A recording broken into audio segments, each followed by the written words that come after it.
afternoon. This is the Thurston County Board of Health. Recording in progress. Hello and good afternoon. This is the Thurston County Board of Health meeting on May 14th.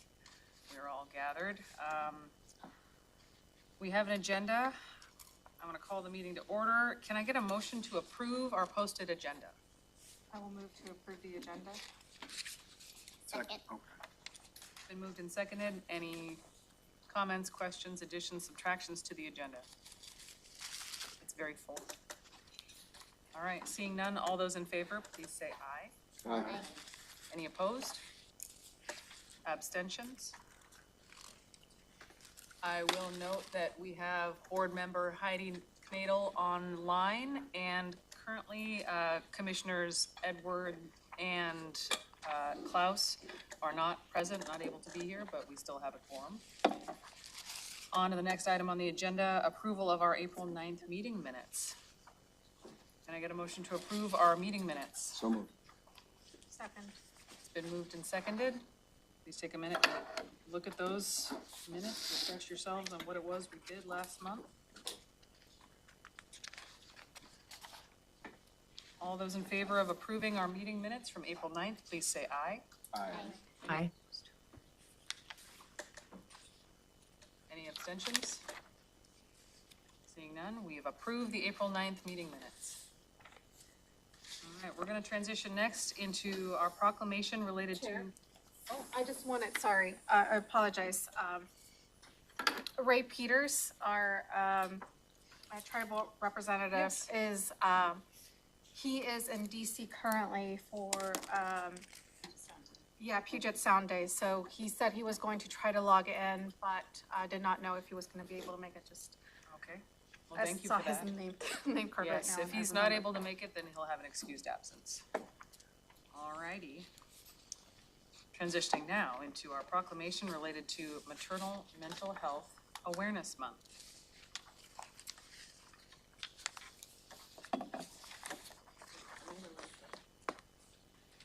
Let's have a presenter first, and then we'll read the proclamation. Yeah, just come on to tail. This room today. Hi, I'm Gretchen Toller, Division Director at Public Health and Social Services.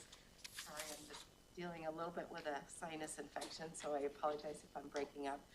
I just want to thank the Board of Health members for the recognition and importance of maternal mental health with this proclamation. It's so important to the health of parents, children, and our community, and something that our division has been committed to addressing even more over the last several years. You may remember a couple years ago, we were awarded a DCYF grant to work specifically on perinatal mental health.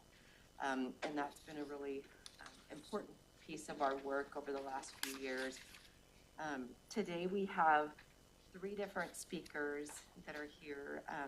And I apologize, we misunderstood. So we have a couple of them that they should be coming in any minute. But I know that we also have Jason here from the ASO and someone from that is able to speak. So if I can go ahead and invite you up, that'd be great. Can you remind us what ASO stands for? Okay, will you remind me? I always forget now. I will. I can tell you the BHO, which was what before the ASO. Very close. Good afternoon. Jason Mortensen with Thurston Mason Behavioral Health Administrative Service Organization. So we administer the non-Medicaid funds for crisis services and other mental health services in our community. I want to thank everybody. As somebody who has experienced mental health struggles myself and has dedicated my career to expanding resources and supports for people dealing with mental health issues, thank you for this acknowledgement. And also, an amazing person in our community, Marilyn Roberts with NAMI of Thurston Mason is here to share a few words about Mental Health Awareness Month. Yeah. Excuse my, I too am getting over something I'm sure my grandkids gave me, but I'm not infectious, but I might need some water. Again, my name is Marilyn Roberts, and I'm the Executive Director for NAMI Thurston Mason. I always first ask, have you ever heard of NAMI before? I love when there's nods in the room. Thank you so much. Just real briefly, NAMI is the National Alliance on Mental Illness. It is the nation's largest grassroots mental health organization dedicated to building better lives for millions of Americans that are affected by mental illness. What started around a kitchen table in 1979 has now blossomed into the nation's leading voice on mental health. Today, we are an alliance of over 600 affiliates in 48 states. We work to help to raise awareness, provide support, and education. NAMI Thurston Mason, our local affiliate for which I work, is a nonprofit that was established in 1986 here in Thurston County. We also cover Mason County. We also are facilitating support, education, awareness, and advocacy. But we're here today to emphasize that May is Mental Health Awareness Month. Since its inception in 1949, Mental Health Awareness Month has been a cornerstone of addressing challenges faced by millions of Americans living with mental health conditions. Throughout May, NAMI Thurston Mason is actively participating in the nation's movement, NAMI's movement, I like to say, dedicated to eradicating stigma, extending support, fostering public education, and advocating for policies that prioritize the well-being of individuals and families with mental health conditions. Stop me when you're ready. Mental Health Awareness Month provides a perfect opportunity for the NAMI Alliance and our partners to really spotlight what NAMI does in the community. We have local programs and initiatives, as well as helpful information for specific populations, such as caregivers like myself, youth and young adults, which is a huge priority in our system, and unrepresentative communities. NAMI is celebrating Mental Health Awareness Month. We have a campaign every year, and this year it's Take a Moment, which I thought was quite important. We encourage you to foster open dialogues, cultivate empathy and understanding. We also urge all of you here to support individuals and families with their journey on their mental wellness. Through the Take a Moment campaign, we shine a spotlight on NAMI's array of signature programs. Just real briefly, I'm just going to name 2 programs, and we as a nonprofit do not charge anyone for any of our services. NAMI Family to Family is a free 8-session education course for family members and significant folks who have loved ones with a mental health condition. I myself benefited from that almost 20 years ago. It's a designated evidence-based program and basically says that research shows that it significantly improves coping skills for families and caregivers. It changed my life, and I think I've been teaching for about 20 years now. I'm hoping I've changed a few other people's lives. Another really important part of NAMI is our presentations. We have people in the community that are coming out talking about their lived experience. We're going to be doing a presentation at the end of the month with the Washington State Office of Behavioral Health to show other people in the community that you can live well with a mental health condition. The Interim Voice presentation is a 90-minute free presentation that provides personal perspectives of a mental health condition. As leaders with lived experience, they talk openly about what it's like to live with a mental health condition. NAMI provides lots of things, and I appreciate you taking the time to let me talk about it. Okay, if I can pass, thank you very much. If I can pass it over to Elizabeth Hawkins, I just want to note Elizabeth is our Education Outreach Specialist 1, and her position is a result of the Board of Health approving that position for mental health work 2 years ago, right? So she is here today to share a little bit more with us, and then we have one more person real quick after Liz. Perfect. Hi, thank you so much for allowing me to speak. I have a PowerPoint that has some statistics and just information if you want to, yes, and keep going. Okay, perfect. So having a baby is usually a really joyous occasion for most parents, but sometimes it's really cut short when parents are, mainly moms, are dealing with postpartum depression or perinatal mood disorders. And not only does it impact the mothers or the parents, it impacts the child as well. So responsive relationships between a mom and baby are really essential for a child's development. And when babies or moms are not able to connect with their babies due to PMD, it poses a serious threat to not only the moms, but their infants as well. It can increase the risk of anxiety, depression, motor development, cardiovascular problems later in life for these children. Not only that, but there is an increased risk for higher levels of negativity, poor impulse control, cognitive development, and personality disorders. And go ahead and go to the next slide. Thank you. Women who experience PMD and it being left untreated, it can turn into postpartum psychosis, leading to an increased risk of infant fatalities. PMD can appear during pregnancy, which leads to a higher risk of preterm birth and poor fetal growth. Maternal mental health is one of the leading causes of complications for new and expecting moms. In the US, it impacts nearly 20% of the birthing population as a whole in the United States. And according to the CDC, it is the leading cause of preventable deaths for the perinatal population. And then it was found that 58% of pregnancy-associated deaths in Washington state occurred 43 days or more after pregnancy, and this was for suicide, while 38% occurred between 6 and 12 months after the end of pregnancy. And then, as you can see on this slide, the impact of PMD is significant, and Thurston County is largely affected. 13.2% of women in Thurston County actually experience postpartum depression, while the state average was 11.9%. And then if you can go to the next slide. Perfect. So not only are women with low socioeconomic status 11 times more likely to develop postpartum depression symptoms, the rate for our BIPOC community are even greater. So we're seeing that 40% of Black women experience maternal mental health symptoms, yet they're less likely to receive treatment due to the stigma and the involvement of child welfare services, while 30% of American Indian, Alaskan Native moms are being impacted. So addressing maternal mental health is crucial not only for the well-being of our mothers and children, but ultimately to foster a healthier Thurston County. And that was it. So I have a question. Can I ask a question? Absolutely. I think a year and a half ago, maybe 2 years ago, HCA adjusted the definition of the postpartum period for purposes of access to Apple Health from 6 weeks to a year. Have we seen benefits because of that change? Because as you said, a lot of the negative outcomes related to the perinatal period actually happen well after the 6 weeks, where we used to define that the postpartum period. Yeah, so one thing that I actually didn't put on here was that within Washington State, because they did a report from 2016 to 2020, and they found that most of the perinatal mood disorders and suicide came from parents on Medicaid. So I'm not sure if that answers your question, but that's as far as like I got with the research. I think one of the other challenges is access still.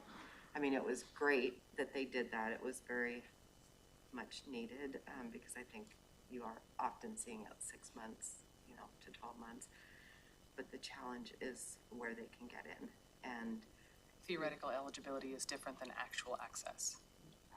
And I think, I think access is hard even with private insurance right now. It's really difficult. But one of the things that we are seeing through our home visiting programs is moms who may be suicidal or, are in true crisis, and trying to get them connected to someone, it's like 4 months plus out. So it's a big challenge. I think it can only help, right? Because now they've got the ability, but the problem is the access is the ongoing problem. And I know, Jason, this is something that the ASO has looked at quite a bit as well, as the access piece. And Yeah, and we have limited influence over that at this point, not being the holders of the Medicaid funds. Those are passed through the managed care organizations. But across the system, we see struggles with access and timely access to services anywhere in the behavioral health field. Substance use disorder access tends to be easier, but it's still a challenge often. Thank you. I did have a question. There was a couple of numbers or percentages that you were speaking about on a paper that wasn't actually in the slides, a couple slides back. Yes. Sorry, I had pulled that from the report on the citation that I had put on the bottom. But it Okay. was from the report that Washington State had put out. Thank you.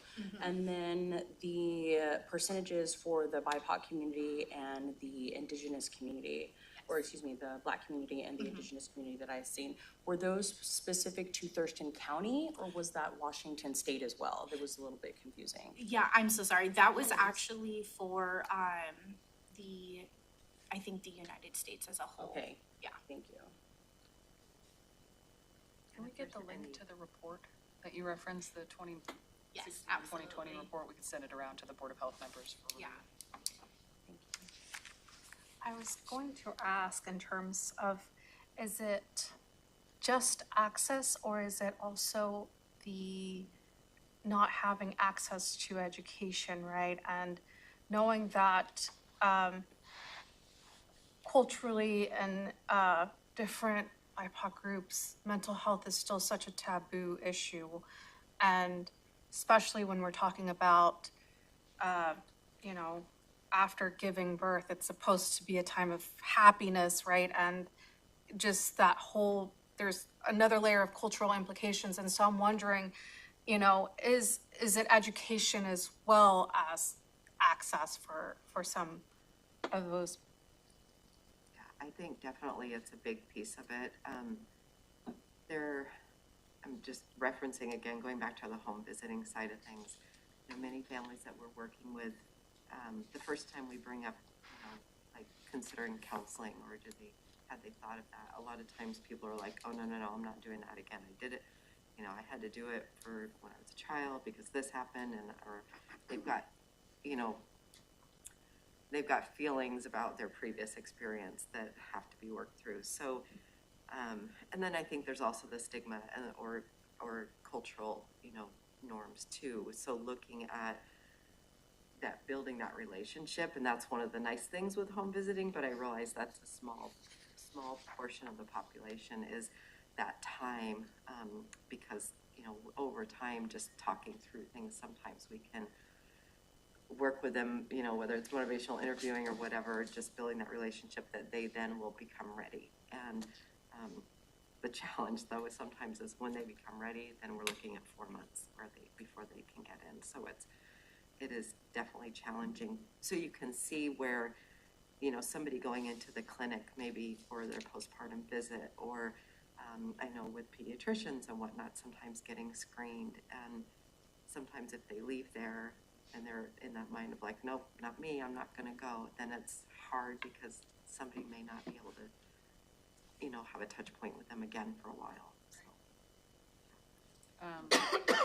Sorry, last comment and then we'll. One benefit to the passing the coverage for that full year after that we have seen is that if we're screening them and they're positive and they don't want to do counseling, I can at least get them back to like their OB or their primary care person to continue to have a relationship and potentially treat with medication or other options too. So that's been a gift. Make that connection. Yeah. I think one of the things that the Board of Health and organizations like this can do is just raise awareness, right? For folks that may not realize how big of an issue this is, they might feel really alone. So with that, I would like for us to read the proclamation. Tanzania, can we start with you?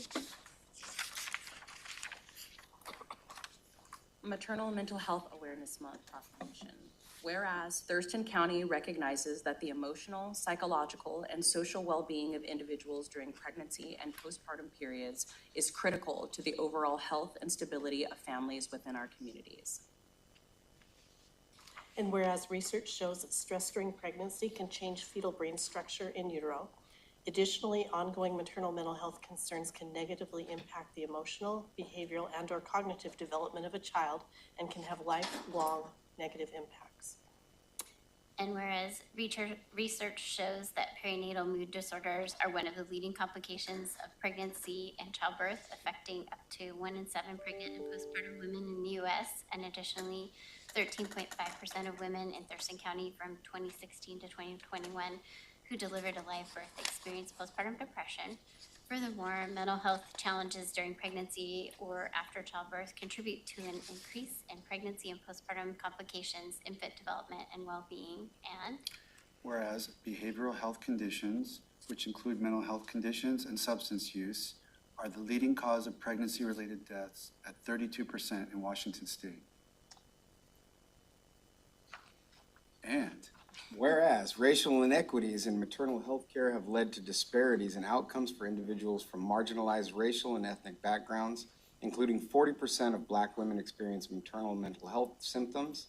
Furthermore, pregnancy-associated deaths among non-Hispanic American Indian and Alaska Native people were 8.5 times greater than the rate of death compared to non-Hispanic white people.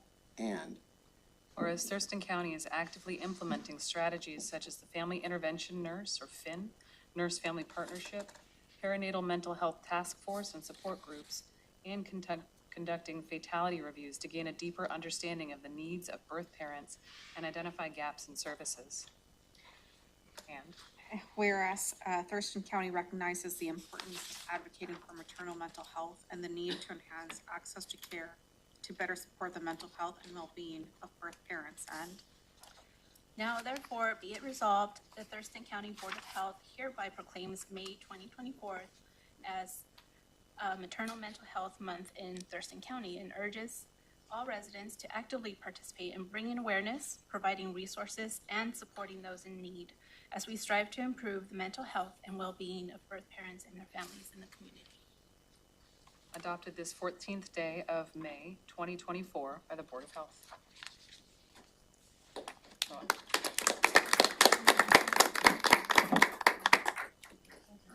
want to say, except I wanted to say thank you for being here today to provide information and kind of talk about this important topic. Now I think we're supposed to go take a photo.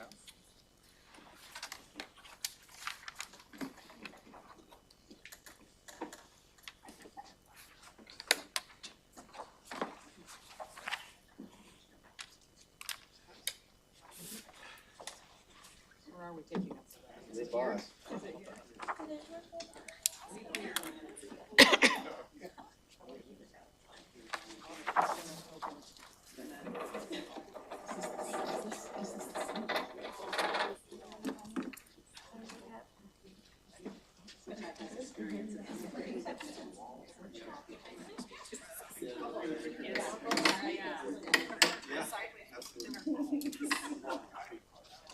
Yeah, you gotta get Heidi in the picture. everyone's taller.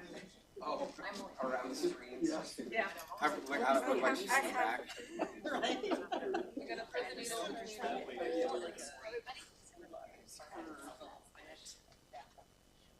I'm gonna take a few just in case there's some thinking. Okay. Thank you.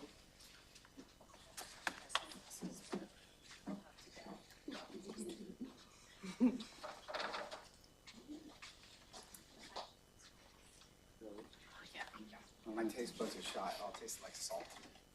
Yeah, like I can, like sometimes I can taste things, sometimes I can start feeling like shouldn't have. Really? It's not good? Oh, it doesn't sound as good as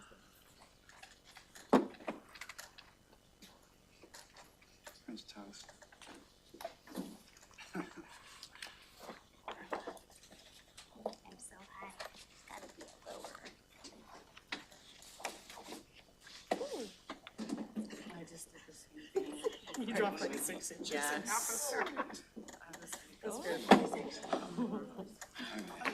Blur together, yeah. That's a lot of trust there. Put it in front of me. I'll sign it. Come on, dude. Yeah, it's good. I got you. Thank you. Come in handy. Thank All right, we're finishing up signing the proclamations, so we're gonna move on to our next agenda item, which is an opportunity for the public to address the board. Do we have anyone online or in the room who wishes to speak to the Board of Health on items on the agenda or not on the agenda?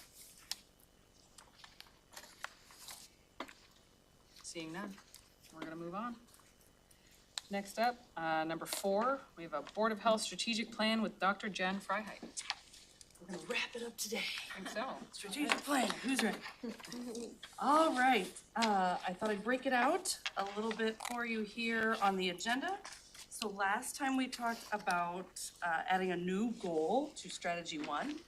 So I added 1.2 on page 4, and I wanted to make sure that that language was acceptable to you. I know you tentatively already approved all the other goals, so it's really just the new language of 1.2. Page 4.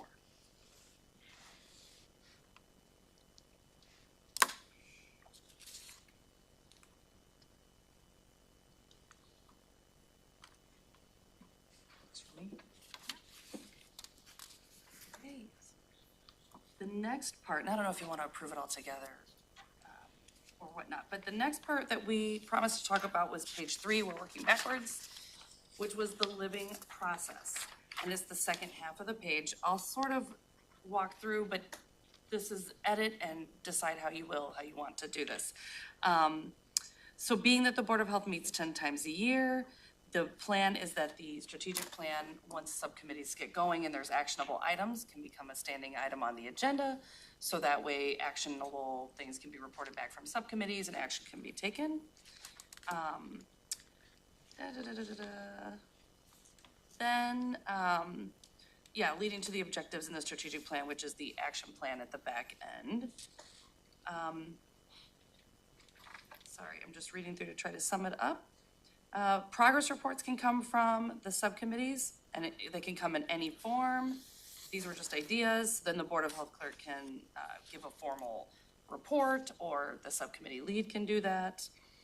Then twice a year, the clerk of the Board of Health can create or send out a newsletter or some other publicly available as you wish to state what all you are working on with the strategic plan. Wins can be posted on social media or other things like that, little snippets. And then at the end of 2 years, there could be a formal presentation to say, this is what we've done with regard to our strategic plan over the last 2 years. So those were just some ideas that I tossed out. However you'd like to make it a living process, though, I can edit it however you like.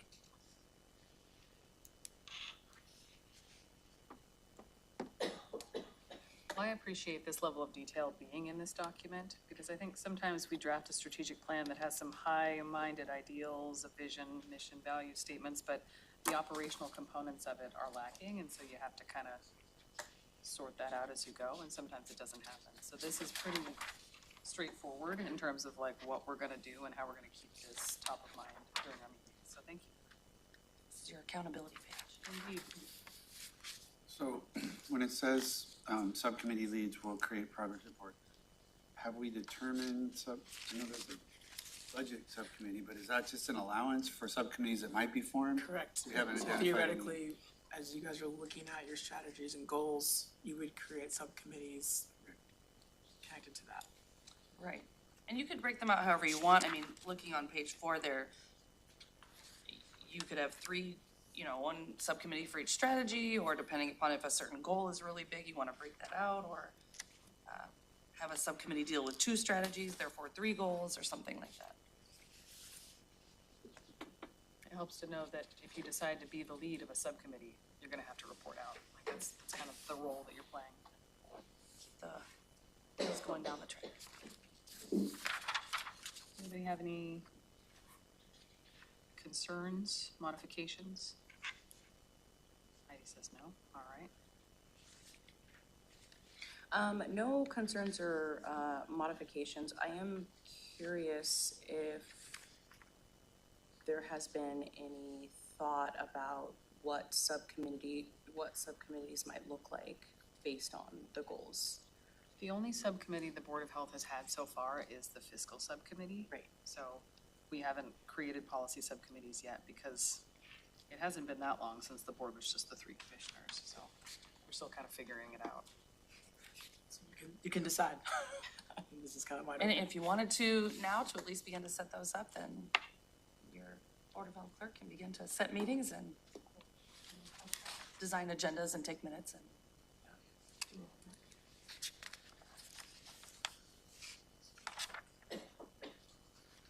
If you'd so like. Are there any further changes to the document that you No, wanna? no other lift up? changes. The only other thing that wasn't completely reviewed was on page 2, which, the fundamental core values, the top 3 were chosen. There were words put to that can be edited as well too. Pulling from some of the conversation that we had that first night. I propose that we take action on the strategic plan and get this finalized so that we can then begin to implement it. And after that, we can talk about what we want our subcommittees to look like. Sounds Would you like an action? Yes, I would. Our motion, not an action, sorry. I move to approve Thurston County Board of Health 2-year strategic plan for 2024 through 2025. Second. Moved and seconded. This work that we've been doing for 3 months that Jen has been guiding us through. Are there any comments or questions on this motion? Can I ask about this goal 2.1? With the onboarding of new Board of Health clerk known as Policy Program Manager, the Board of Health seeks to champion public health policies and laws while increasing involvement in advocacy. So the goal under the bold says establish a system for policy support and development. Then the narrative sounds more just like education and outreach on things that have already been done. When you say champion, I'm not saying you, I'm just looking at you, Chair. We say champion Board of Health policies and increase advocacy.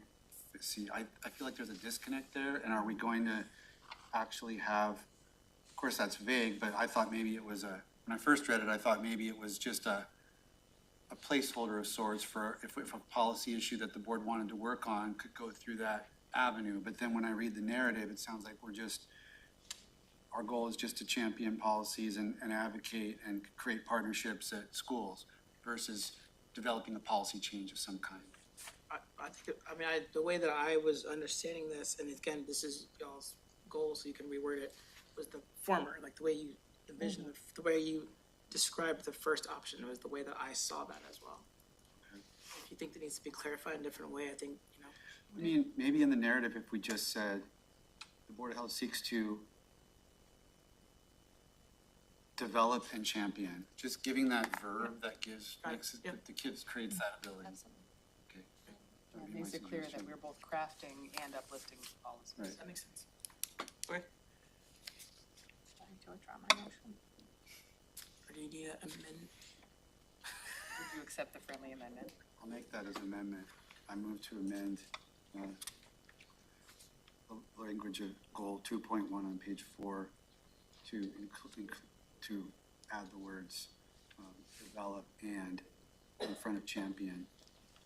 As the seconder, I will accept that friendly amendment as well. We're doing it. Okay. Can we vote on the amendment to the motion? All those in favor, please say aye. Aye. Any opposed? Okay, now we are going to take action on the amended motion. So all those in favor of approving the Thurston County Board of Health 2-year strategic plan for 2024-2025 with the approved amendment, please say aye. Aye. Any opposed? We have a 2-year strategic plan for the Board of Health. Start working on the next one. Yeah, it's coming. Subcommittee. Yeah, 3 years comes fast.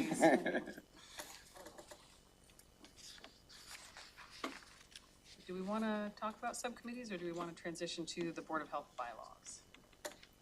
I think we should have a session just on subcommittees, right? And have everyone kind of think on what subcommittees they would like to form and have like an actual time to discuss these. That's just a suggestion. Let's make this, Meeting than our regular scheduled meetings, or? I was recommending at our next Board of Health meeting to have the discussion on subcommittees. That way we can all brainstorm and have some time to actually think of like, do we need a such and such subcommittee or? So consider page 4. Page 4 will help guide the number and makeup of subcommittees. yeah, I mean, we could, I think what we will do is we will have a discussion item on the agenda for our June meeting to talk about what subcommittees we want to establish. But I would invite the Board of Health members to think about it in the interim, and maybe Jacqueline can send an email out asking folks for suggestions and ideas for which subcommittees we want to form that make the most sense, and that way we don't have to start from scratch during the meeting. Okay, well then we're gonna shift now to the next item on the agenda, which is the Board of Health bylaws. Great, so these bylaws were crafted utilizing several other counties, They went through our risk and legal review and several iterations where our chair has reviewed them, David, Mr. Gelder. So they have gone through a pretty thorough scrub, but of course they are still editable by all of you if you would like. Just really quickly, Article 1 is the standard. They all are hyperlinked to all of the RCWs. Article 2 goes through what are the powers and duties of the Board of Health. Article 3 talks about the composition and then committees, so the subcommittees we were just discussing are folded in, how those could occur here as well too. Article 4 goes through the roles and responsibilities, what the chair shall do, what the vice chair, clerk of the Board of Health, the health officer, etc. Article 5 talks about how meetings are operational. And 6 is regarding attendance. 7 is regarding any conflicts of interests. Then 8, compensation. This was added in just in case there's ever a need for seeing how we can compensate if you go to the state or national NALBO, which is the National Association of Local Boards of Health meetings, that sort of thing. Any reviews or amendments to these and the effective date.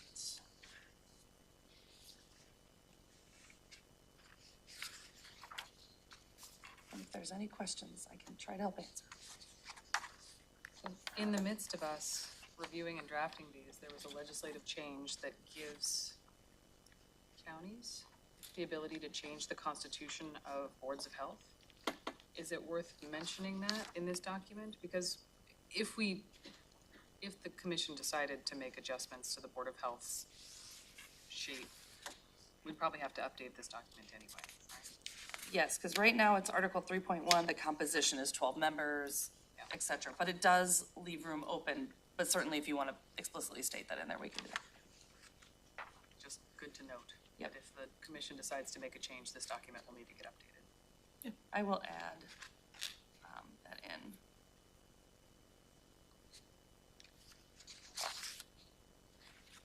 In the Article 3 somewhere. Yep.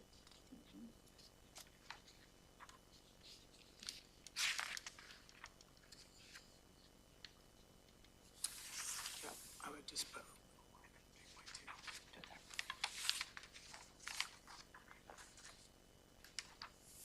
Are there comments or questions about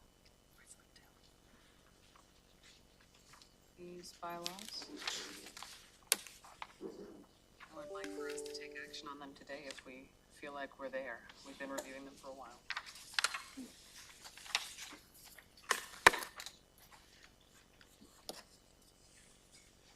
What is the timeline for that rule change that would open it up?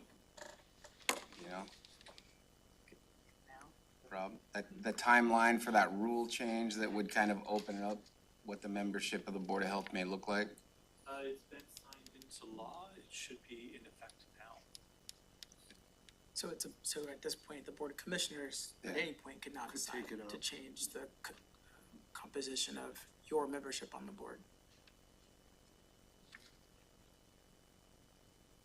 So should the Board of Health wait to adopt this until that's been addressed, or just revise it after? My 2 cents would be, it's kind of a toss-up either way. I mean, I think if you, the important part, most of this is really kind of how you guys do business. That's, the composition to me isn't a driving force of the bylaws. If you do make a change, it would be a simple matter of you coming back before this board and saying, okay, we're gonna adjust the membership. So the composition is set by policy by the Board of County Commissioners, and then this just has to reflect that. It's just reflecting what you already do, correct? So the bylaws could be approved pending that edit that gets added in, and then whatever decision you make after that.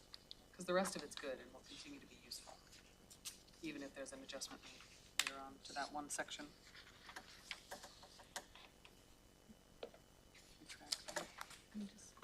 I'm wondering, we can't technically remove an election, can we? That's a good question.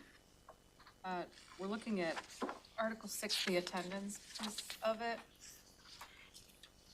6.4, it's like board members who miss 3 meetings in a row. I mean, it's just like, cannot really remove Yeah. an elected, I mean. Gotcha. It was just, If the purpose is to highlight the need for good attendance, then there could be a referral to the board, but I don't know that the county commissioners could actually say, you're off the yeah, island. I don't know if we can remove, like, Yeah, that if makes a sense. city has a recommendation, right, we usually, I could see if the change is made to where it's less than 5 commissioners Yeah. and there's one commissioner that say, I'm not showing up. You Then go, at hey, that let's, point, let's switch who yeah. shows up. And that but could right be a now it's removal. 5 of us here. I just, so I was just wondering about that, I was like, or even with the city rep as well, like, I mean, we can have a discussion with the city's jurisdiction, but I don't know if it's, we usually let the city know to appoint someone from that jurisdiction, right? And so I'm not sure if it will fall within the board to remove that person. I was just wondering No, about that's that. fair. was This, I just think this confused. is language. I mean, you use the terminology elected and non-elected, so you could just say non-elected board members. Just recognizing that that's kind of how it stuck with that. That was gonna be a suggestion I was gonna make, honestly, was, Yeah. this is really about non-elected members. So at the very start of 6.4, just add non-elected? Yeah, And then as a board commissioner, you govern yourself, I mean, yeah, we would talk about that internally. I do have one other thing, and I probably sound like a broken record when I bring this up, but 3.2, 6 elected members shall be comprised of the 5 Thurston County Commissioners and 1 representative of Lacey, Olympia, or Tumwater. This is not the North County Board of Health. This is the entire Thurston County Board of Health. And I don't know why we would exclude other jurisdictions unless there's a reason. I think that's again, I believe that as a board of commissioners, decision and or power to decide if you wanna change the way that the municipalities are cycled through. I don't think that's specified in law, that's just those.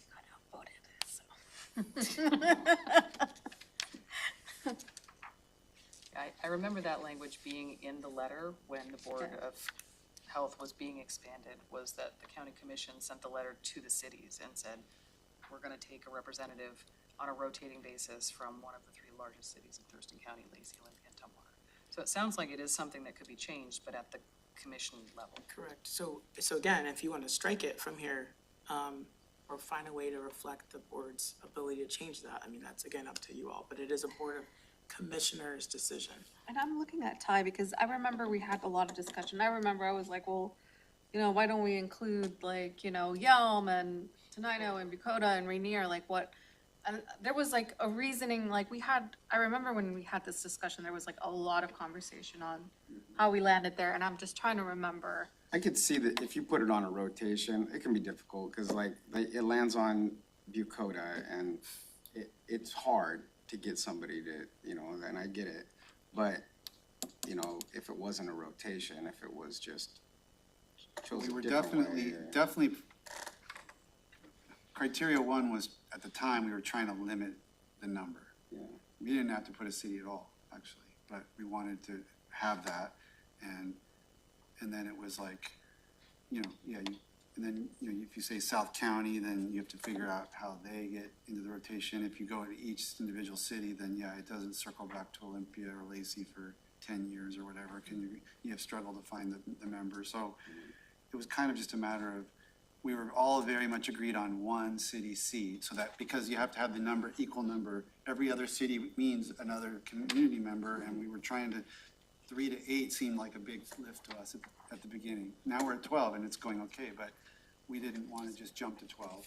So we were like, how to do it, and yeah, we just landed there, the 3 biggest cities. But then if we reduce the number of people on this board, it goes from like 12 to 7. Maybe one thing we could do is we could add a city, like, you know, we could add city seats. We could replace commissioners with city representatives, if we wanted to, keeping the number of community members. That's something we've talked about. We could create permanent seats for Lacey, Olympia, Tumwater, or we could create a rotation between those 3 and a rotation between South County. I mean, we have flexibility. and that would affect then how many citizen non-electeds we have. How about if we edit it to loosen it up to say, one representative? Well, I would say this, We can't we change can't, anything. that's a unless the different, board counts. yeah, We that's a can't different, change this that. needs to stay how it's Okay. worded, because this is what we Yeah. passed. If we Well, want to change it, then we come back and change this. All right, I would point out Article 9.2, where it talks about how we amend these bylaws, which is very easy, right? We just have to post about it on the agenda and then bring the document, and we can update it. So if in the future the county commissioners decide to change the constitution of the Board of Health or where the representatives are pulled from, it's really easy to It's update not an these arduous bylaws. process, yeah. But I mean, I think, I'm glad you brought it up. It's something that, Board of Commissioner Chair and I have talked about before when he was the Board of Health Chair, was sort of thinking about that balancing act. And one suggestion was, if you lower the number of county commissioners, maybe we do replace them with city, like, it's a good conversation to be had. It's just one of those things where, for your perspective, it's your commissioner hat that comes back on again versus the Board of Health hat that comes on. So, Sometimes the first time you do something, you don't get it perfect. So, opportunities for improvement as we figure this out. Yeah. You ready for a motion? I would entertain a motion. Right, keeping us moving. I would move to approve the Thurston County Board of Health bylaws. Second. Ty's gonna come in with an amendment here. Any final thoughts? No? Okay. Heidi, you can still see and hear us okay? You're still with us? Does the motion need to talk about adding in the recent code change? Sorry, I just wanted to make sure, because if I go. I realize it doesn't have to because the code change is referenced through, it's 70-05.030, which is referenced. Oh, so it's already embedded in, and okay. so the law reflects the new change, so you're good. Great. But I do think that our motion needs to recognize that in 6.4, we've added non-elected. Yes, that is an edit that we would want to make. And I will assume that Carolina meant to include that in her motion. Absolutely. Okay. All those in favor of approving our Thurston County Board of Health bylaws, please say aye.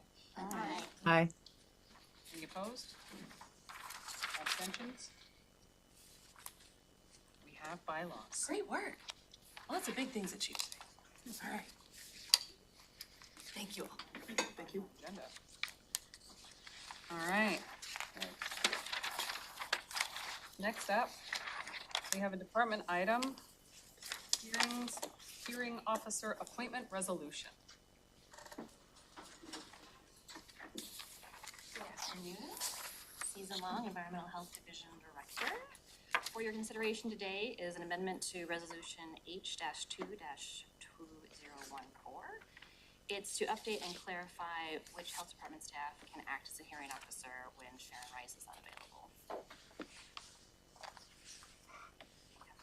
Maybe a little bit of context for our newest members about who Sharon is and how, like, what The process is. Yeah, sure. Yeah, no worries. Sounds good.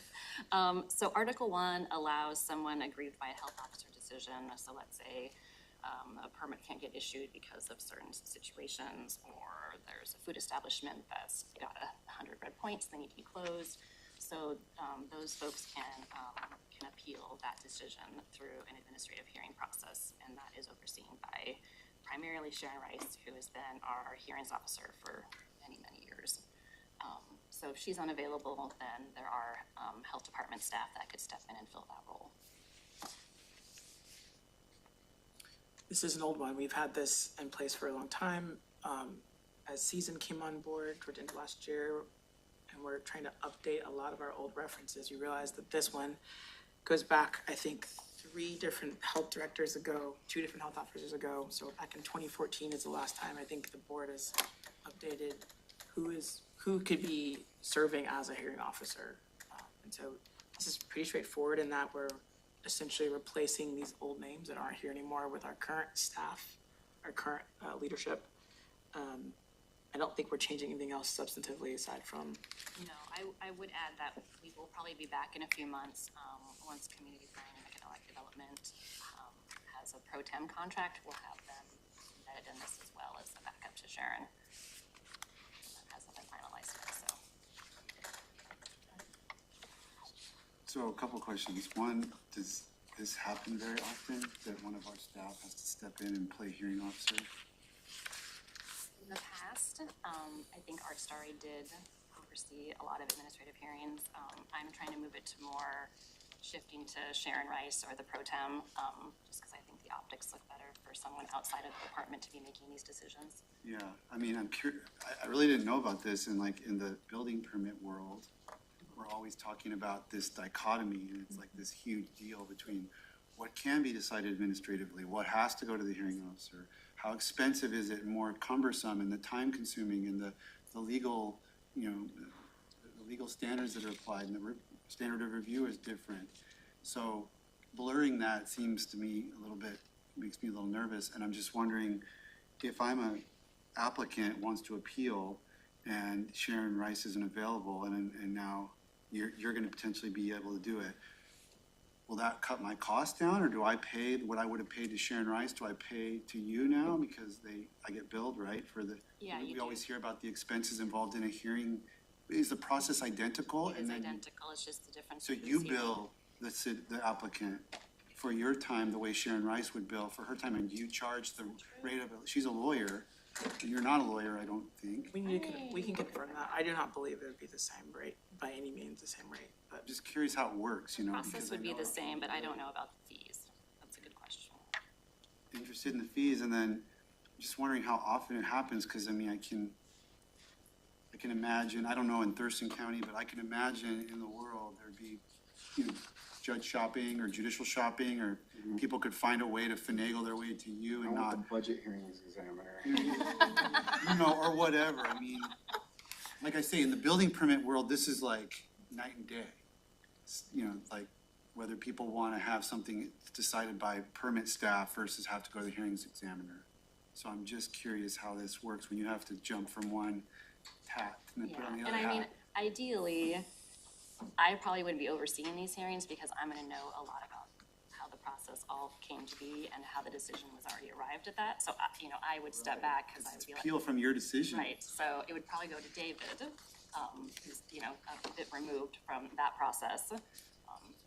And so and this is, we've had these conversations, so just so we're clear, like, what you're describing now is our status quo, so this, Yeah, we're in this world right now, Yeah, as yeah, it no, exists I right now. understand.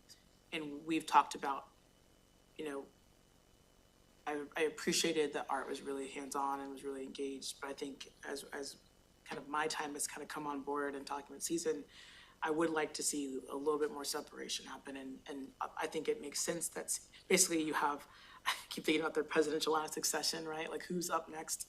For us, we want the hearing officer, so an external hearing officer would be the first level.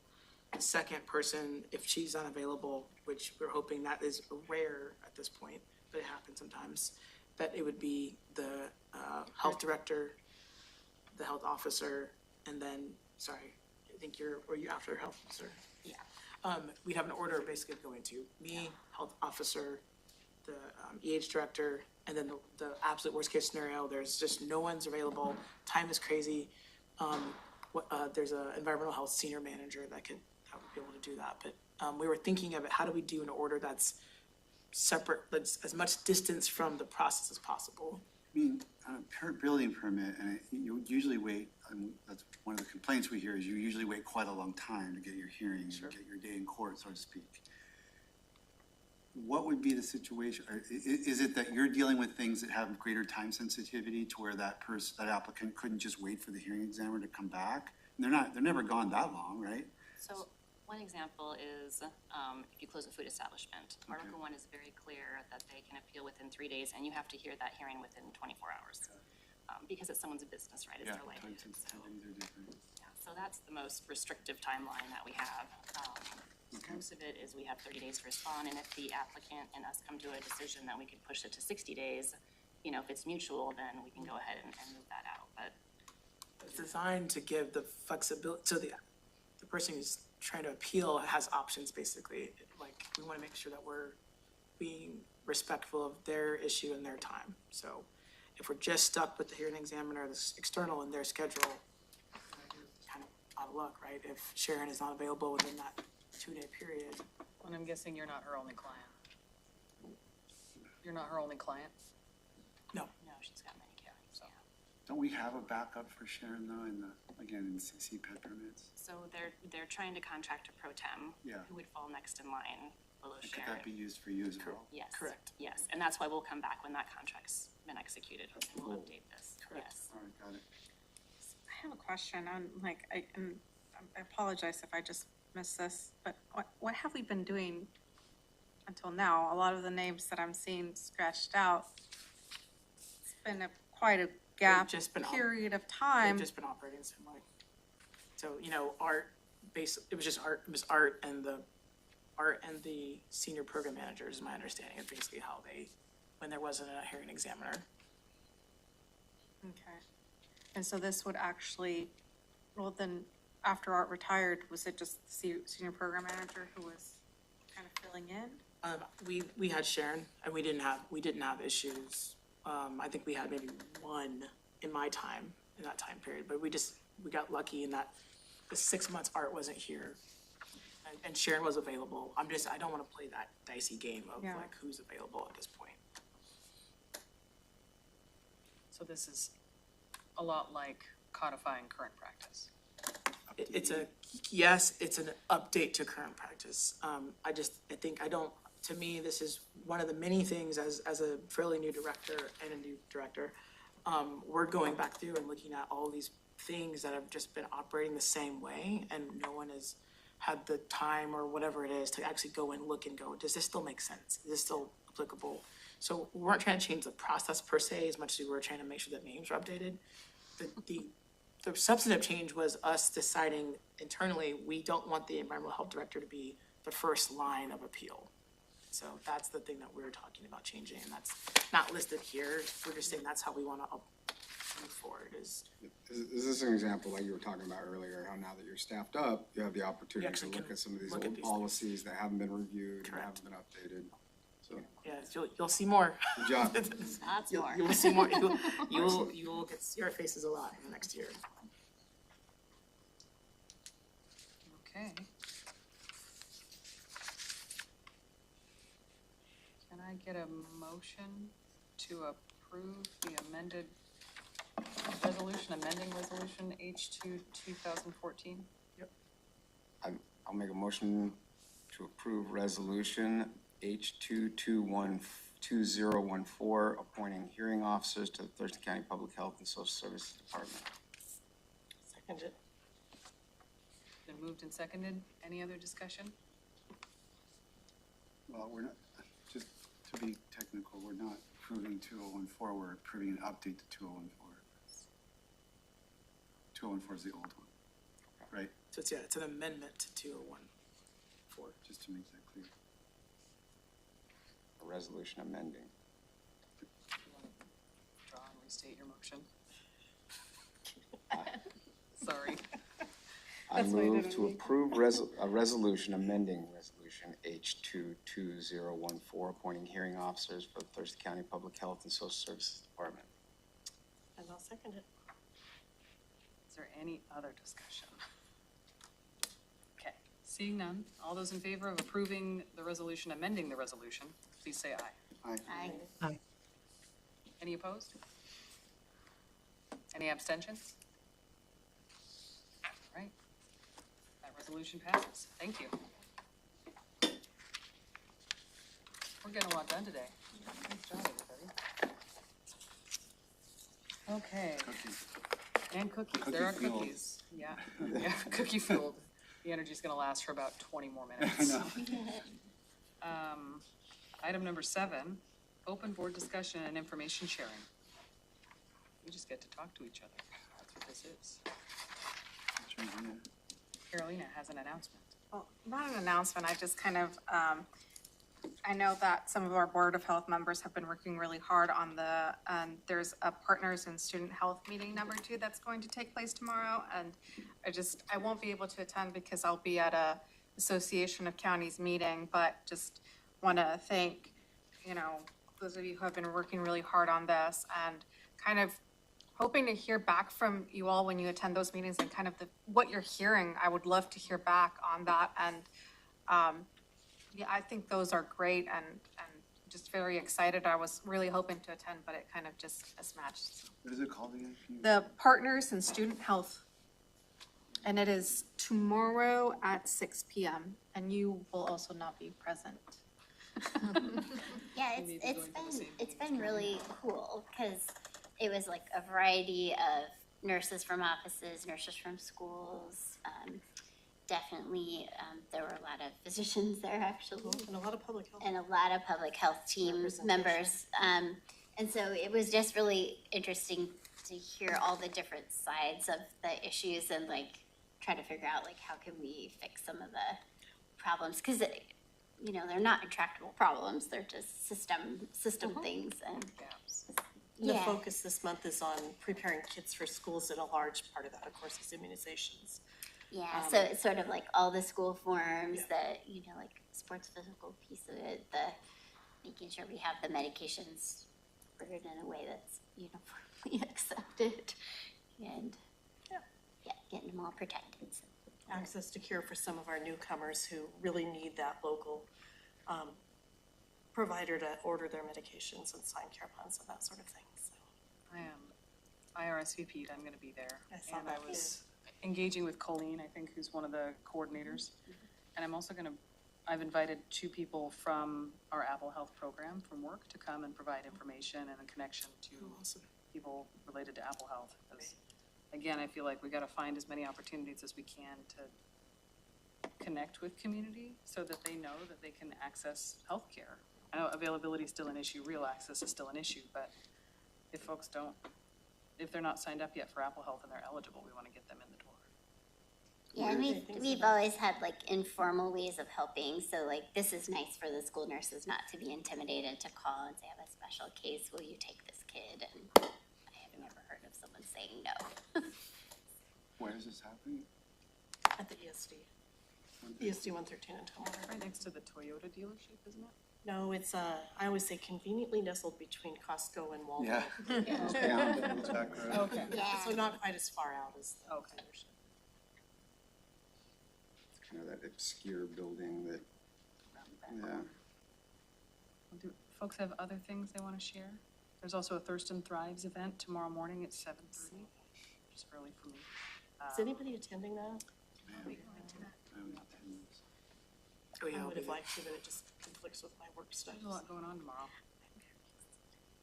Yeah, I mean, I appreciate that the person who coordinates Thurston Thrives has, like, she has identified an issue, which is increasing, like, health equity in Thurston County. Like, that is the thing that she's focused on, and she keeps bringing elected officials across the county together to have conversations about how we can improve. And it's kind of what we've been talking about here. Basically finding opportunities for connections that haven't happened yet or partnerships. So, that's kind of cool. Good morning.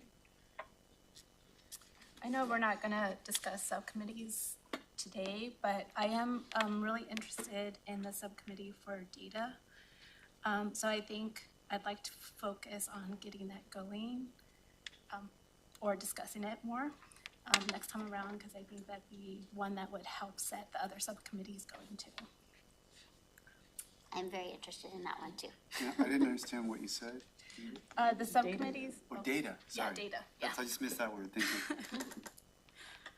Well, there's no prohibition on discussing subcommittees today. We'll just No. have time on the agenda for next time also. Help get us thinking. Yeah. I actually have a operational or logistical question, and maybe it's a question for Jacqueline, but as far as I know, the Board of Health has not used electronic signatures, because I've been asked to sign with a wet signature on every document I've ever signed for this organization. Is there a legal reason for that, or a county policy related none to that I'm not aware of using like that. electronic signatures? No.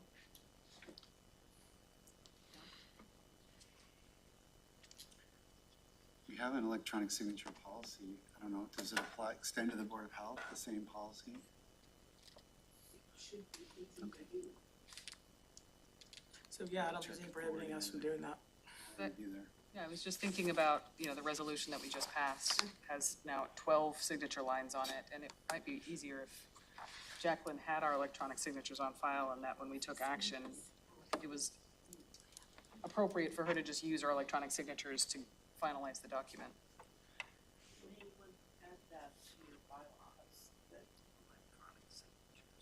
We just passed them. It's too late. We'll revisit in the next strategic plan. We can update it. Yes. We can update it next month. We can update them as often as we want. You were right about starting the next. Yeah. But that's true, you could literally amend them, in June Yeah. to include, allowance for electronic signature. It's a really great idea, actually. Who's Jen go? It'll be 20 signatures You have to when Wayne run has the 4 intramural South County care. cities and 4 more community members. We can note the. Okay, and maybe you flag that for Jen, Well, the Maytown rep. Little Rock. Yeah. because that would be, I think, maybe an easier practice or an efficiency compared with trying to catch everybody at the right moment to get a physical signature on the original document that we then have to scan somewhere. I'd love for us to join the I see her. 2000s. That'd be great. Well, Wayne's available for signature anytime, but the rest of us. And I'll sign anything you put in front of me, right? I've heard. Take advantage of that. Are there other topics we want to talk about today? The things we want on a future agenda, perhaps? We have a work plan.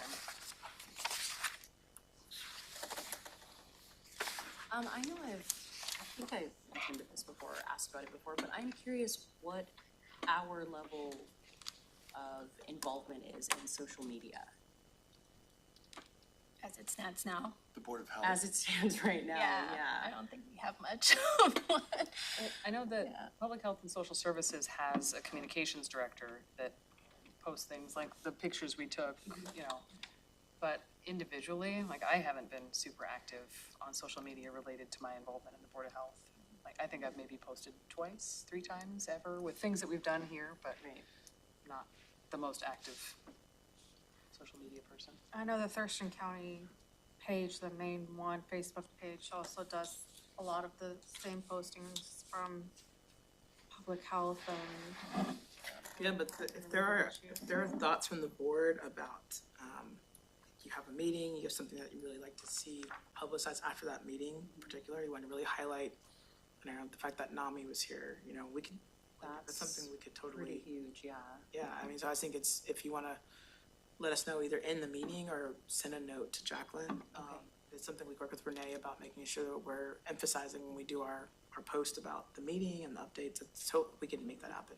I don't know if you'd wanna like set up your own, like, you know, Wayne Board of Health member, because then you start walking into weird worlds of public records, and so like our social media pages are managed by people upstairs. So in this You case, have- well, there yeah, is so in one this for case, the we board would be the ones who for would be public health. supporting, right, so if the board wanted to board members thought we should really highlight these things from our meeting, that would be easy for It's our team to. maternal health awareness proclamation. Absolutely, Yeah. right. And then and this is, I think, a conversation, as you guys were talking about, taking time in our next meeting to more talk, this might sort of include in the strategic plan, but if we're going to be more present, if we're gonna be showing up and doing outreach events and shaking hands and, you know, things of that nature, that should be documented and put out there. And that's also awareness. That's also a way to let people know that we're involved or part of that public health education piece, so. One of our strategic goals is building trust with community, like improving communication and education. And so being available on social media is one of those ways we can do that. We reach a lot of people. Yeah, easier than knocking on doors, at least.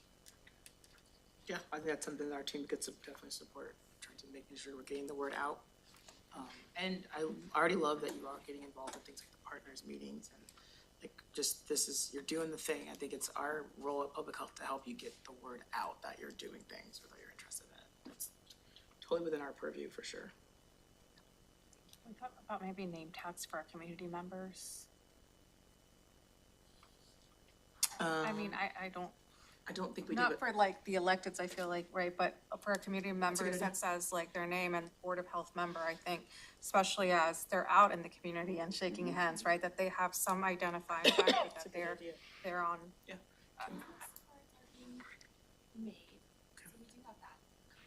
Oh, cool. But yeah, I like the tag idea too, though. That's something we can work. I know Linda was working with me to get my tag, so we can work through that. So let's add that to our list, I'd say, Jacqueline. But yeah, we have business cards coming for y'all at least, but the tag is a great idea. And I've been thinking about just sort of that like educational outreach kind of support to members. And I was thinking long-term, we may want to think a little bit about, you know, the impacts of technology on all of us and kids and families, and like maybe like here's sort of a developmental recommendation for age-appropriate use of these things, or, you know, if your parents addicted to their phone, how that impacts you, or, you know, like maybe I would say that is probably the biggest thing I see impacting health negatively that maybe we could educate people about in a fun way or a helpful way. And then climate impacts, like the pollen's horrible, the wheezing horrible, you know, like the air quality could be a real problem, the heat, like we're already seeing this. So like maybe thinking about how we would be prepared to help give messaging during those times, or proactively like plan, like, okay, if we're gonna have cooling stations, how are we gonna tell people rapidly? Or, you know, make sure for like babies, like if there are families that have babies and it's 100 degrees and they don't have a cool place, like what are we gonna do about that? Like, anyway, those kind of thoughts, just I thought for the education committee piece might be. Oh, that's helpful, and something as we do our planning meetings for future agenda settings, we can think about who we bring, how we incorporate that.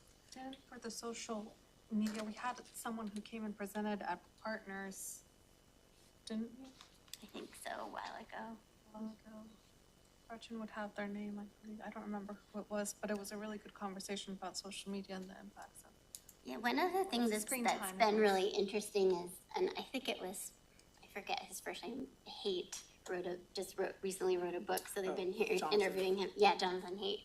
And just that, like, social norming, like with parents about, like, hey, this group of kids' parents are gonna agree upon what the norm is. Like, we don't get a cell phone connected to the internet until this age, or whatever, like, maybe some of those kind of things that are helpful in protecting kids. And then talking to them about, like, this age is when you're gonna be targeted with this content, and, you know, that kind of thing, which I think a lot of parents don't know, you know. There's a big lack of that in children in schools and parenting. Well, and also the reason the schools aren't banning phones is because of parents. It's not because of the kids. So. Yeah, I feel like there's a lot of people winging it, kind of. You know, they don't know whether it's good or not, the amount of social media and the presence of technology in their life. Yeah. I mean, if there are like health-based or data-based best practices around access to social media and access to technology for kids, that'd be really helpful, because I'm one of the people winging it. 2 kids, and I'm like, what is the right age to have a phone? I don't know. I'm uncomfortable with it, but I also don't have a frame of reference because we didn't have cell phones when I was 10. I didn't have a cell phone when I was 10. Yeah, that's a neat idea. Well, and there are good things with it. So you can say, these are good things you can do with this tool. Sometimes moms and dads don't agree either. Right. That creates a problem. Opportunity for compromise. Can I ask about the fiscal? So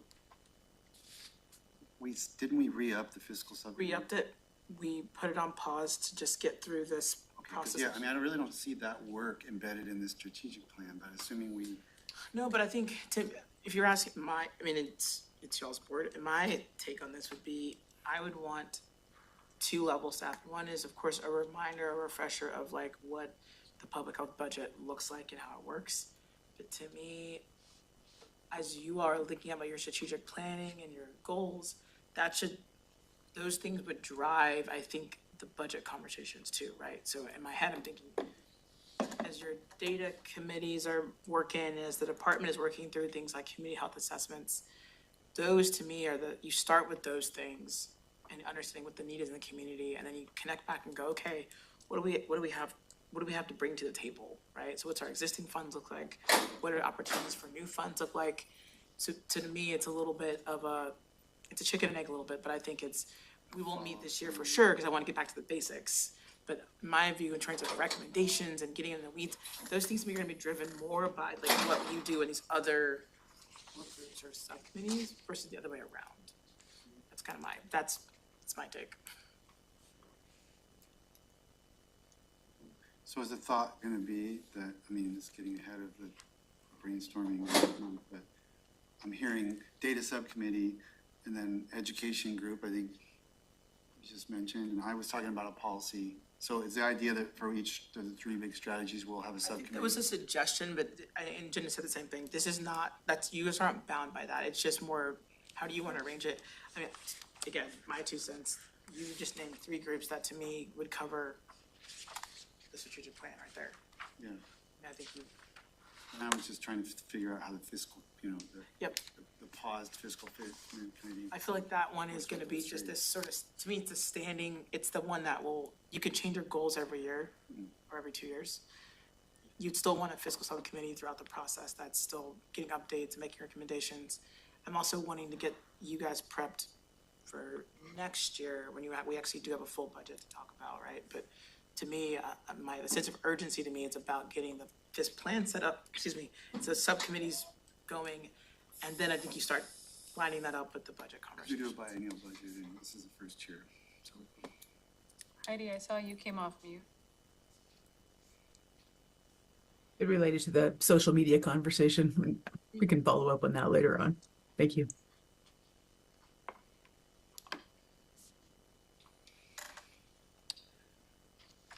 Anything else? Any other events happening that folks are excited about or attending? Board of Health related? Or even just in the neighborhood of the Board of Health?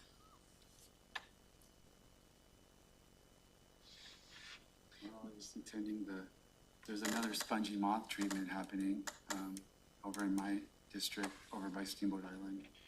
There's a biological treatment for spongy moths. And they've reached, May 10th was the first, and there's gonna be another one this coming week.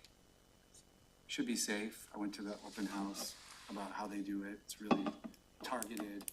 They have to be on, it's really interesting. They have a pilot ready to go. They have, the weather conditions have to be just right, because when this particular leaf sprouts, that's what that causes the larvae to trigger. And if they apply right during that, 12-hour period, they'll get just that critter and nothing else that they don't want to Negatively damage. impact? So they've got to be ready, and then, so you sign up for an alert and you get I did, and people in my district do, and then you get a text saying, next thing. Cover. And it's about a half-mile radius right around Griffin School is kind of the epicenter. So they're very destructive. They deforest, it's crazy what they've done in the Northeast. They show you the photos and stuff. They really have to manage them. Gypsy moths, they used to be called, now they're spongy Yeah, moths. I know them as gypsy moths. Okay. It's like, what's this new spongy moth thing? Yeah, it's just, I guess more politically correct me. Till the sponges start getting upset. All right. Is there anything else on this sort of open discussion section?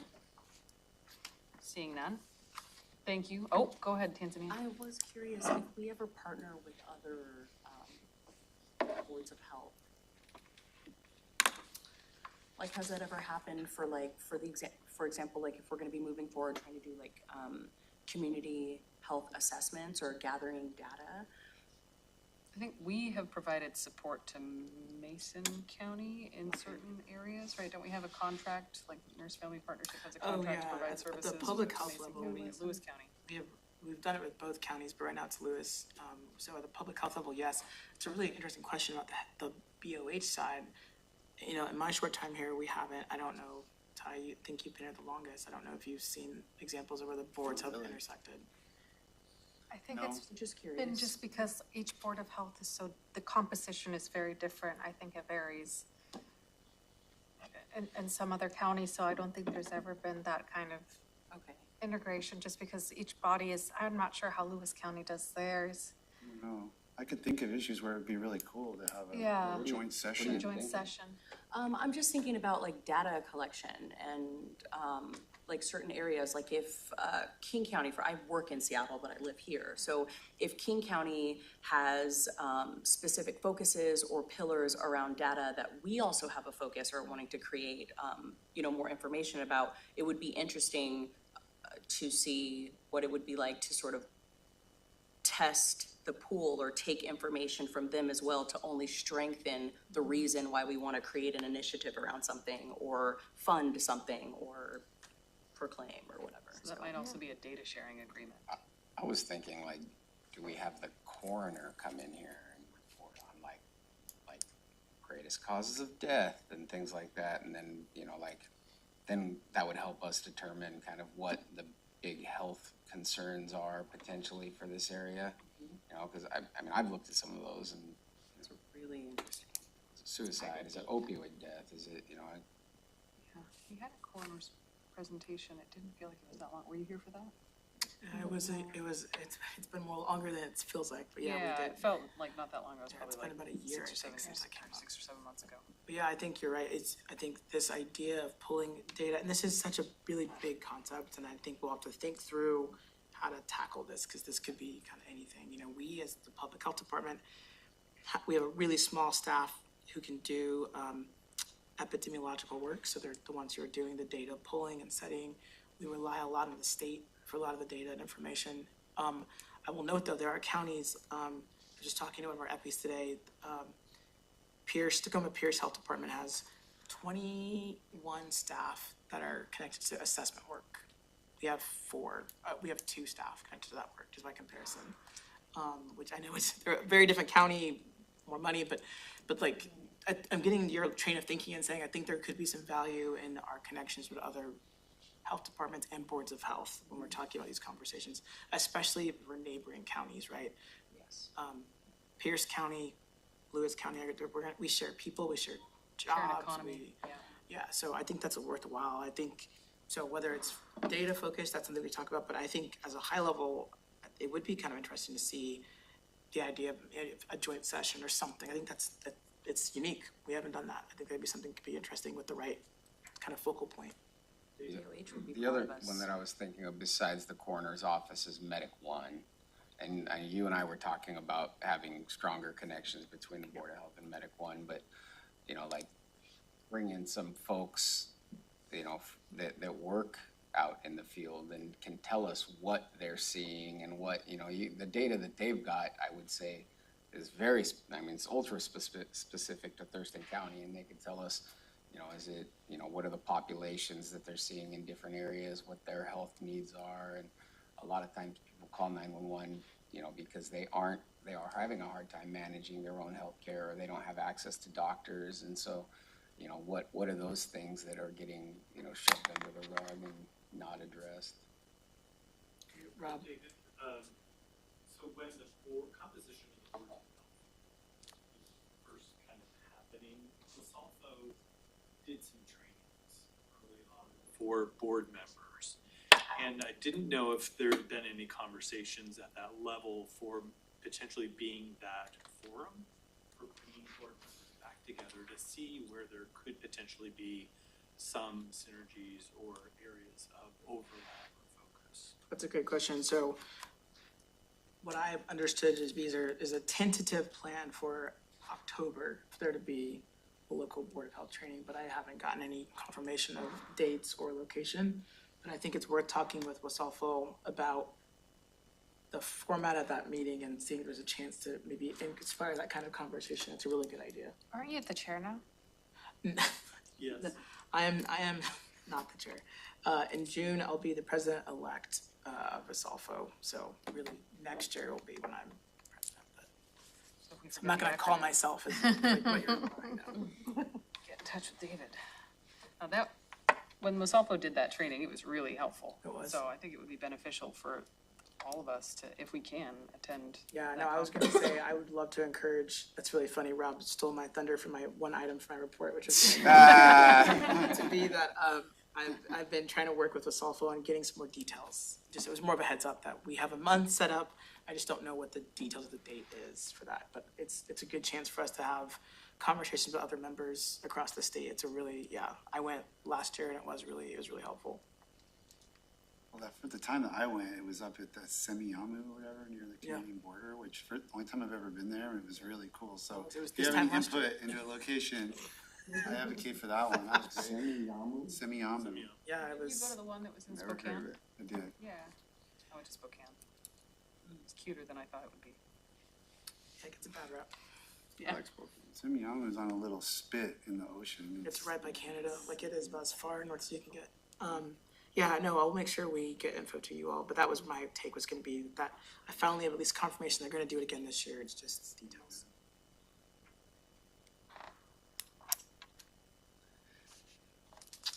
Okay, health officer.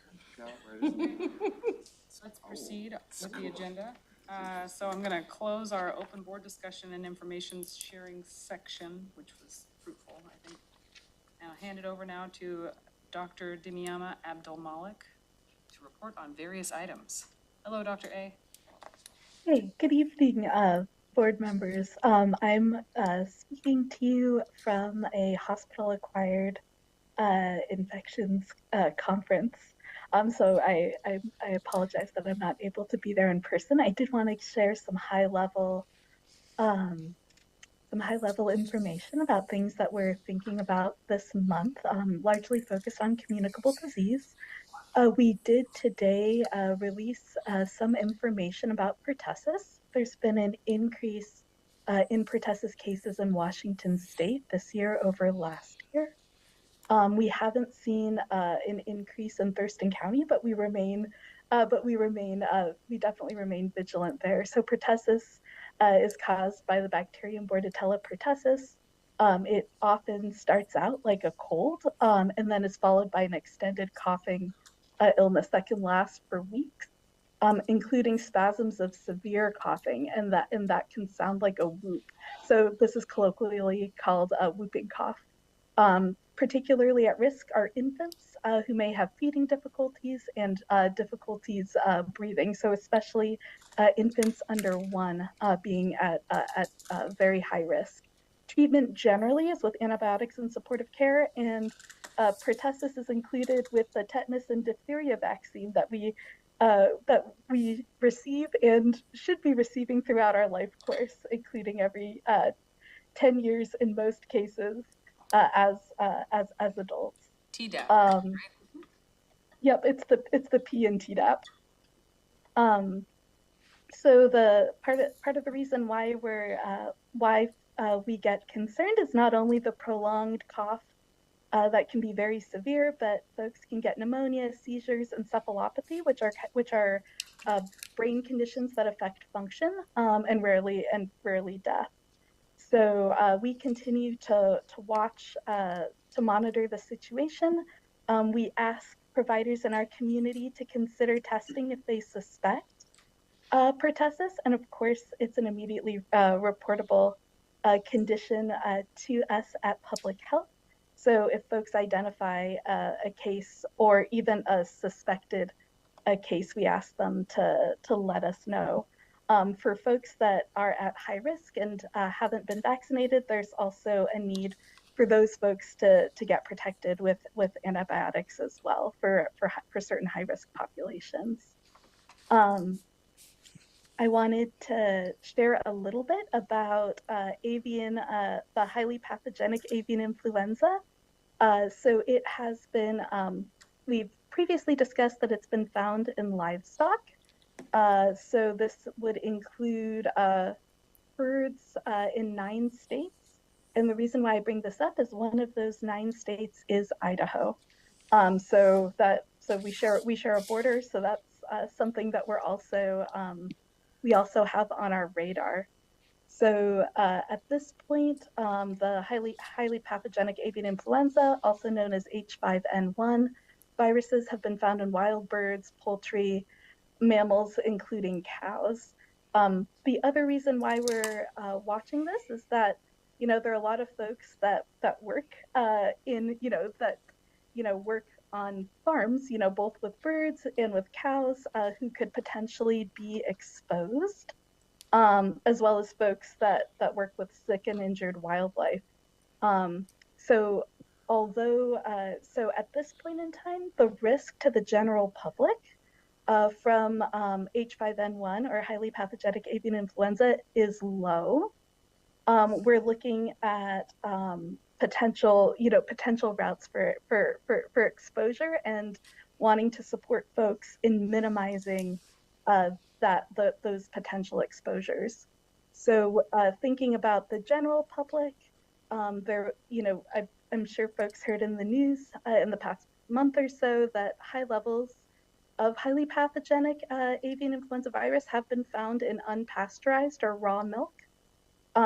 So no transmission has been documented as associated with that.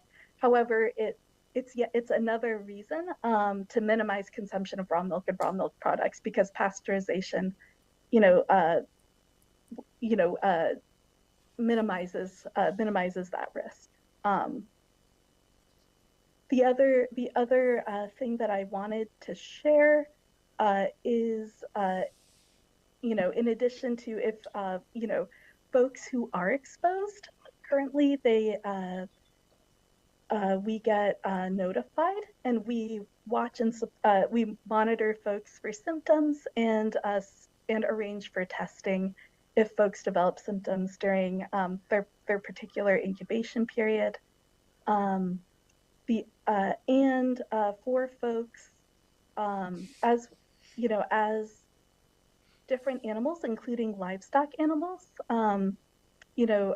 become exposed and may become sick, the CDC and DOH have personal protective equipment that's available for folks that are at highest risk of exposure. So those that are working with animals with confirmed or suspected illness. So folks can reach out to the logistics team at DOH, or they can reach out to us at Thurston County Public Health to be connected with PPE if they need it. And so right now this is really looking more at folks that work closely with livestock animals and sick animals.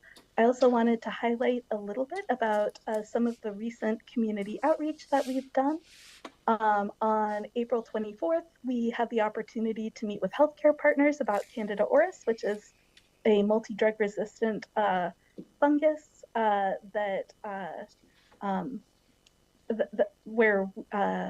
for which we're supporting folks in developing plans for steps that can be taken to minimize spread if somebody has a confirmed case.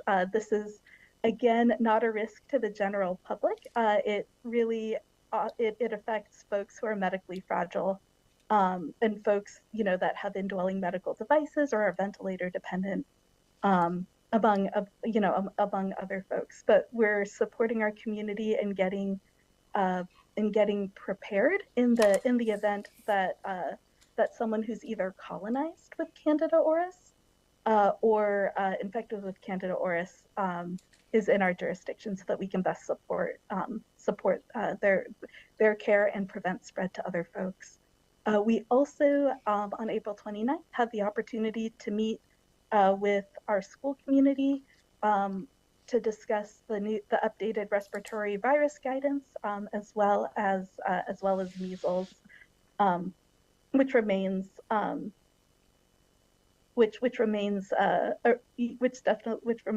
risk.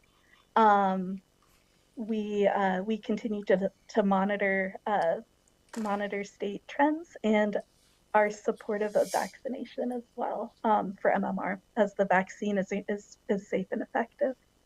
And with that, I'm open to any questions anyone may have. Thank you so much. I see no, oh, Carla, go ahead. I had one question, and it kind of ties into the social media aspect. Like when you say you have recommendations, like for example, my neighbor has chickens. So when you have recommendations about being aware of this being a potential issue, how do you get information to the general public when needed? Like Yeah. for the avian flu, No, that's a great question. We often will send out a CD update to providers and other groups. We will post information for the general public on our social media as well. So so I think that's mostly been the way we've managed it. Yeah, social media is our primary way of getting the word out. So whether it's our own messaging or if it's us boosting something from the state or from the CDC, that's kind of our primary way of getting the word out. One of the things that I want to continue to expand though is if there are partners who can also boost our messaging, right? So this is part of having an expanded board is if you have thoughts about, hey, I work with this organization that targets these kind of either businesses or people, like let us know. It'd be really helpful to know so we can get the word out and connect with them. I know one of the partnerships that I'm looking to really build out, for example, is the Timberland library system.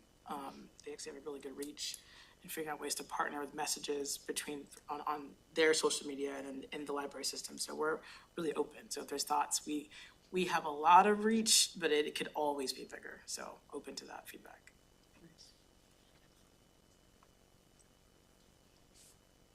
I see no further comments, so thank you, Dr. A. Enjoy your conference. When you started to say where you were, I was worried, and then the sentence finished. You're at a conference Right, related I thought you to were all saying those the scary sheep. things. Right, I was like, you're in a hospital, all right. That's good clarification. Thank you. Thank you for your report. And now we've reached the director's report, which we already talked about. We talked about, so I can just save you some time. Just grateful for the chance to be with you guys today. And I want to note again that we added the open board discussion information sharing as a new item for the board. I thought it was really fruitful today to hear from you all. I think we'll continue that on. There will be times, I would imagine, where the board chair might have some more directed conversation depending on the topic of the day, but I appreciate you guys, just your engagement in this process, and I think I want the board to feel like they've got the space and the time to actually connect and talk about things. So that's it for me. All right, well, we've reached the end of our agenda, so without objection, No objection here. I will call this meeting adjourned. Thank you, everybody. We'll If see you you in want to. June. Oh, yeah.